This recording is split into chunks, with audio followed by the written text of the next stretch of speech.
Well, what's going on, everybody? Welcome back to the Learnify channel. In this video, I'm going to be going over 5 tips that will help you get a 7 in IB biology this next coming exams and for your final exams in IB. So, in terms of IB biology, I'll be giving you some general tips that will help everyone, but do remember that everyone's learning styles are going to be different, and this caters a bit towards my personal learning styles, but also what I found effective and just based on who I am, I've always maintained a 7 in IB biology.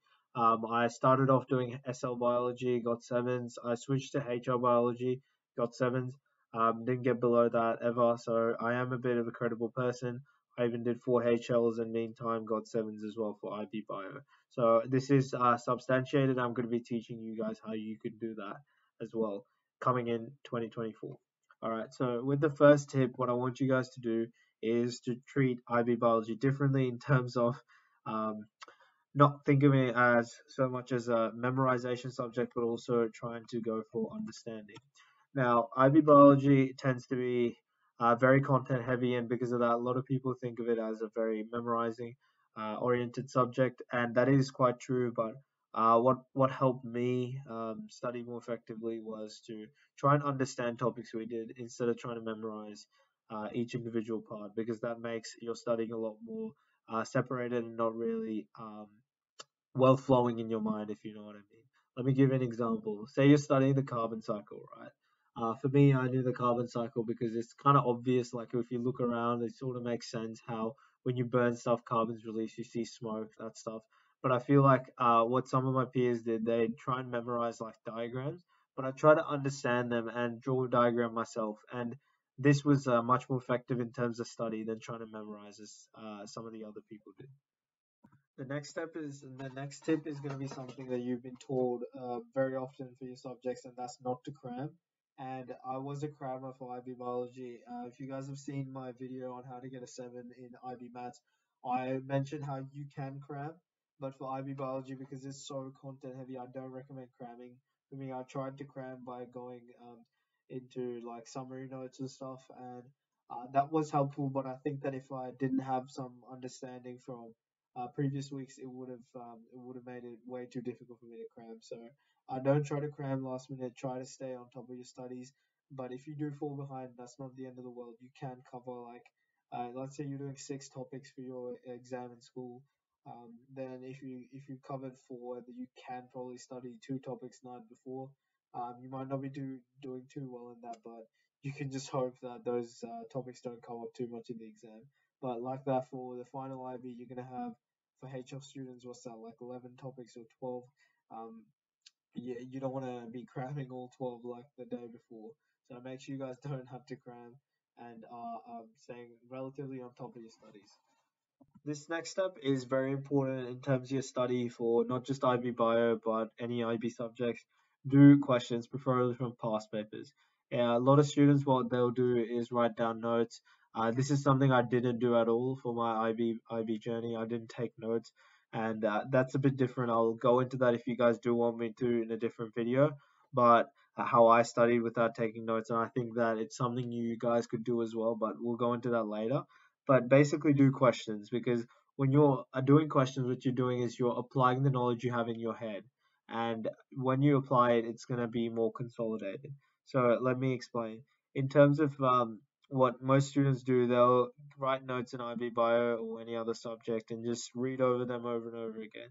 You could do this for 5 hours total in the week, and the person who would have done 1 hour worth of questions would have learned and retained more information than you. So they're more efficient essentially in their study. So try to do questions.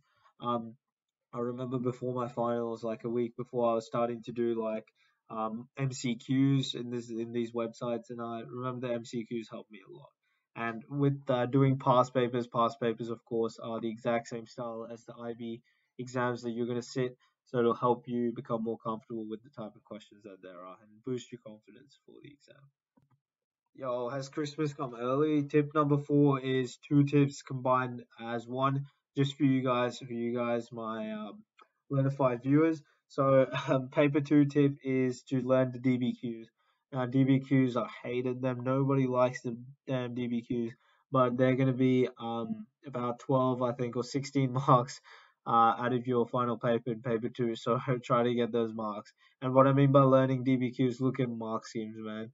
Like if you look at the mark schemes for DBQs from questions you've done, after attempting them preferably, then you'll learn how to write in a way that IB likes, because you'll generally say what's wanted by the IB, but you're not going to be saying it in a way that you're going to get points in the mark scheme. That's what happened to me generally and other people I knew, and I think that's a bit harsh and a bit frustrating until you learn the style that you're meant to answer questions in.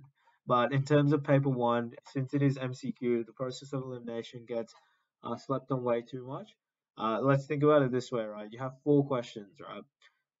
If you eliminate two options, you have a 50-50 chance, right? Like generally, IB bio questions, you'll be able to eliminate two options for each one. For SL, you guys have like 20 questions, is it? And then HL is 30, I think.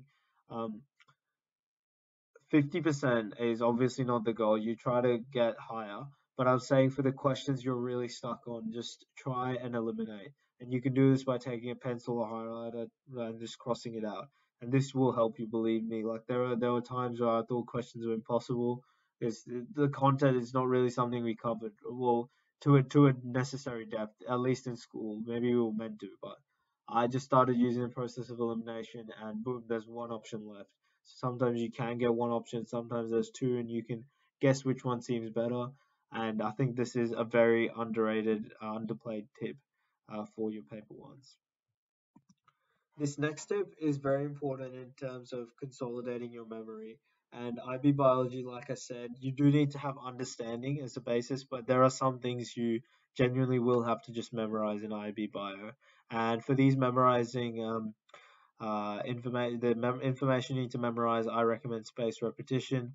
If you guys want me to, I can make a video on it, but basically it's where you recall and basically study in terms of spacing your time perfectly, so that, not perfectly, in a way that helps you consolidate into memory. So for example, let's say I have flashcards, right? I do one flashcard, let's say, what is the powerhouse of the cell? No, don't say that in IB, but on the other side is mitochondria. And at first I don't get it, so I do it in another day. And then I try again, and this time I get it, so I'll do it in maybe another 3 days. Then if I get it again, I do it in a week, then a month. And then that way, when you do it in your final exam, it will be more consolidated, because your brain recognizes that information as something to hold on to, because you're constantly going back for it. Yeah? So make sure you guys do incorporate spaced repetition, and there's apps like Anki. You can use Quizlet, whatever works for you guys. I recommend Anki. Might be a bit overkill in terms of IB bio. I didn't really use it for IB bio. I'm using it now in med school, but if it is something you want to use, and to guarantee that seven, like hammering in Anki cards, you could do that. And I recommend using any form of spaced repetition for the memorization. Other than that, guys, that's going to be my 5 tips, or technically 6, but 5 tips for helping you get a 7 in IB biology from a previous student who also got a 7. And if you guys do want me to make a video on anything you guys seen related to this, leave a comment down below, and also like this video. It helps out a ton. And we recently hit 300 subs, and it would help out so much if you guys subscribe as well. Join the under 1000 club for the Learnify family. And without further ado, I'll see you guys later in the next